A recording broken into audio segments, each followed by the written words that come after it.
What's going on, guys? Burn here, and today we're going to be kicking off the first of many series on this channel, and this one is going to be an NHL 15 GM mode with the Toronto Maple Leafs. So to get this thing started off, we have many things to cover in this video in such short time.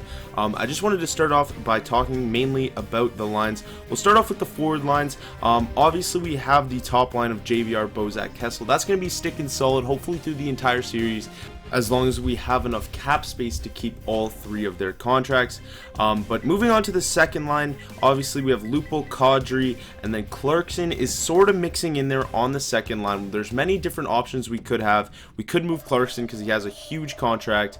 He's one of the main guys that I do want to move. We could move Fratton up, who is on the third line right now. We could move him up to that second line spot, or we could move Clarkson and another player for a second line player, keep Fratton on the third line with Booth, Santorelli, Fratton, and that would add a lot more depth if we could pick up another second liner, because you really don't want to have a guy like Matt Fratton on the second line who in this game isn't that high overall.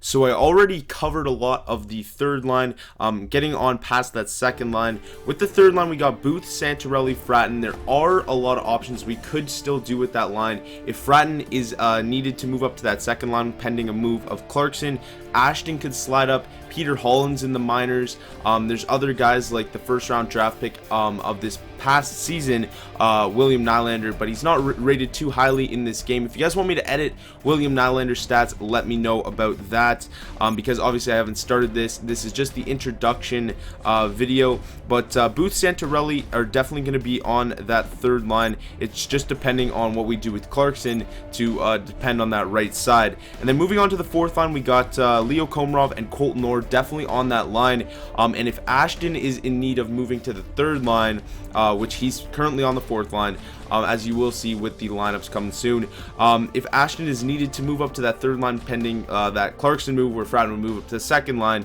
we do have a bunch of other options on that fourth line. We can move Peter Holland in there, Fraser McLaren. We can make our team really rough team. We can even throw in like a Troy Bodie in there. So there's many options we have. We have tons of depth. I just need your guys' suggestions on what we should do for those forward lines.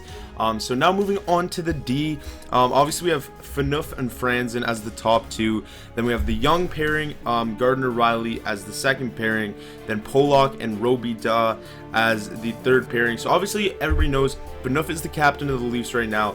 Everybody hates him in Toronto. If you do not live in Toronto, that's just something that everybody knows here in Toronto.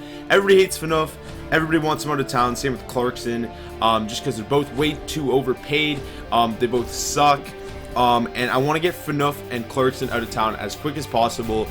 Maybe not right at the start for both of them, but if we can package both of them together, and throw, like, if we can package Phaneuf and Clarkson together for a second line winger to play with Kadri and Lupul, that'd be perfect, because there are a few free agent defensemen that we could slot in there to play with Franzen on that top pairing. Obviously our defensive core wouldn't be as strong, at least for now, but we do have Gardner and Riley, who are both very high potential that will be getting up there soon. So if a free agent defenseman, which you can see later down the line in this video, I do show the free agency for defensemen and forwards and goalies.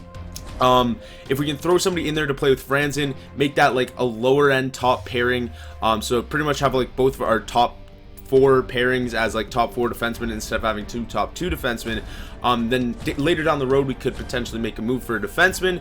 So I really am pondering the idea of moving Phaneuf, because everybody hates Phaneuf. Now moving on to the goalies, the last position here, we have Bernier and Reimer. Bernier, obviously a very solid goalie. He played phenomenal last season until James Reimer came in. The Leafs are in the playoffs because Bernier did get injured, but Reimer is a very solid backup. When he does come in, he does very well, but we can definitely get more value back for him through a trade. So if we can move Reimer with Clarkson or Phaneuf in a deal for a first line right winger, or like a second line right winger and a defenseman, that could be a possibility. But definitely in return we would need like a decent backup, maybe like an 80 overall, somewhere in there. So like maybe a move with a team that has some extra goalies in there. there are a bunch of candidates that have teams that have like three solid NHL goalies in there. So there are a bunch of options we could do with the team as of now with these trades. So now let's get into the trading block. So we're going over the trading block as we speak, and there are two potential guys that I would like to go after. If possible, we could get Anthony Mantha or I believe it's Anthony Duclair. Correct me if I'm wrong in the comments section.